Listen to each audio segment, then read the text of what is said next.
Hong Kong এর একটি আবাসিক কমপ্লেক্সে ভয়াবহ অগ্নিকাণ্ডে মৃতের সংখ্যা বেড়ে ৪৪ জনে দাঁড়িয়েছে।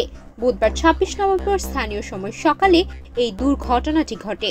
ফরাসি বার্তা সংস্থা এএফপি ও বিবিসির প্রতিবেদনে জানানো হয়, আগুন লাগার পর দ্রুততা আশেপাশের ভবনে ছড়িয়ে পড়ায় পরিস্থিতি নিয়ন্ত্রণের বাইরে চলে যায়।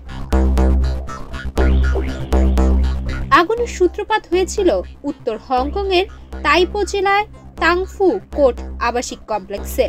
৮টি ব্লকের সমন্বয়ে গঠিত এই কমপ্লেক্সে প্রায় ২,০০০ ফ্ল্যাট রয়েছে। ফায়ার সার্ভিস জানিয়েছে, কমপ্লেক্সের অন্তত ৩টি বহুতল ভবনের বাইরে নির্মাণ কাজে ব্যবহৃত বাঁশের মাচায় প্রথমে আগুন ধরে যায়।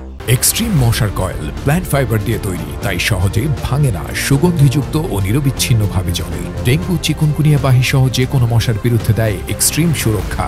এরপর মুহূর্তেই তা ভবনের বিভিন্ন তলায় ছড়িয়ে পড়ে। আগুনের তীব্রতা এতটাই বেশি ছিল যে লাগাতার ১৫ ঘন্টা ধরে ফায়ার সার্ভিসকে আগুন নেভানোর চেষ্টা চালাতে হয়েছে। বৃহস্পতিবার সকালে ফায়ার সার্ভিস নিশ্চিত করে যে ঘটনাস্থলে ৪০ জন এবং হাসপাতালে নেওয়ার পর আরও ৪ জন মারা গেছেন। এছাড়া গুরুতর দগ্ধ অবস্থায় অন্তত ৪৫ জনকে বিভিন্ন হাসপাতালে ভর্তি করা হয়েছে। এর আগের তথ্যে ৩৬ জনের মৃত্যুর বিষয়টি নিশ্চিত করা হয়েছিল। পাশাপাশি ২৭৯ জনকে নিখোঁজ হিসেবে তালিকাভুক্ত করা হয়েছিল।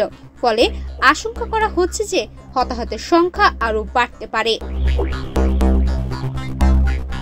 পুলিশের প্রাথমিক তদন্তে উঠে এসেছে, আগুন অস্বাভাবিকভাবে দ্রুত ছড়িয়ে পড়ার কারণ হিসেবে ভবনের ভেতর বিপুল পরিমাণ দাহ পদার্থের উপস্থিতি।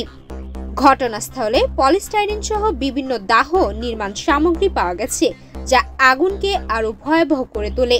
পাশাপাশি কমপ্লেক্সে ব্যবহৃত নিরাপত্তা জাল, প্লাস্টিক কভার ও ক্যানভাস সেফটি স্ট্যান্ডার্ড পূরণ করেনি বলে জানিয়েছে পুলিশ।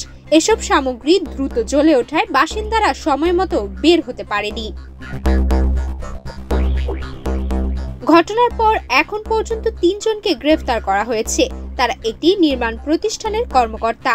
গ্রেফতার হওয়া ব্যক্তিদের মধ্যে ২ জন কোম্পানির পরিচালক ও আরেকজন হলেন পরামর্শক। পুলিশ জানিয়েছে, নির্মাণ কাজে ব্যবহৃত অননুমোদিত ও ঝুঁকিপূর্ণ উপকরণই দুর্ঘটনার ভয়াবহতা বাড়িয়ে দিয়েছে।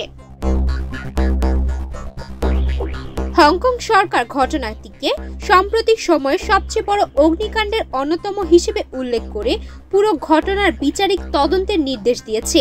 নিহতদের পরিবারের প্রতি সমবেদনা জানিয়ে দ্রুত পুনর্বাসনের আশ্বাস দেওয়া হয়েছে। সুমাইয়া মিতু, বাংলাদেশ প্রতিদিন।